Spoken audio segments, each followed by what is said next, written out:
శ్రీమాత్రే నమః. శ్రీ గురుభ్యో నమః. భగవద్బంధువులందరికీ కూడా తెలియజేయాల్సినటువంటి ఒక విషయం ఏంటంటే అండి, శ్రావణ మాసం ప్రారంభమైంది. ఈ శ్రావణ మాసంలో చాలా సంవత్సరాలుగా తరతరాలుగా కూడా వరలక్ష్మి వ్రతాన్ని చేస్తున్నారు. వరలక్ష్మి వ్రతం చేస్తూ ఆ యొక్క వ్రత యొక్క కథను చదువుతూ వింటూ ఉన్నారు. దాంట్లో ఉన్నటువంటి అంతార్థం ఏంటో కూడా మర్చిపోతున్నారు చాలామంది. ఏమిటండి, చాలామంది ప్రశ్న అడిగేటువంటి సందేహం ఏంటంటే, వరలక్ష్మి వ్రతం ఈసారి 3వ శుక్రవారం వచ్చింది ఎందుకుండి, ఎప్పుడు కూడా 2వ శుక్రవారం చేస్తాం కదా, 2వ శుక్రవారం వరలక్ష్మి వ్రతం చేయాలి అనేటువంటిది ఏ శాస్త్రంలోనూ చెప్పలేదు. మరి అలా ఎందుకు అనుకుంటున్నారు?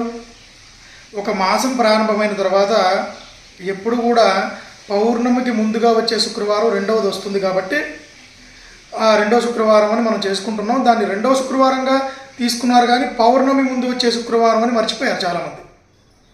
బాగా గుర్తుపెట్టుకోండి, మన చారుమతి ఆ యొక్క వరలక్ష్మి వ్రత కథలో, చారుమతి వృత్తాంతంలో చారుమతికి కలలో కనపడి సాక్షాత్గా వరలక్ష్మీదేవి అమ్మవారే చెప్పారు. ఏమని చెప్పారు?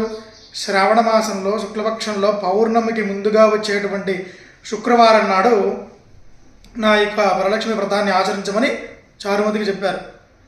మరి పౌర్ణమికి శుక్రవారం 2వది వస్తే ఏంటండి, 3వది వస్తే ఏంటి? మనకి ప్రాధాన్యత దేనికి? పౌర్ణమికి ముందు వచ్చే శుక్రవారం ఏదో, పౌర్ణమి రోజు వచ్చే శుక్రవారం ఏదో అది మాత్రమే మనకి ప్రాధాన్యత. ఆ రోజు మాత్రమే మనం వరలక్ష్మి వ్రతం చేయాలి.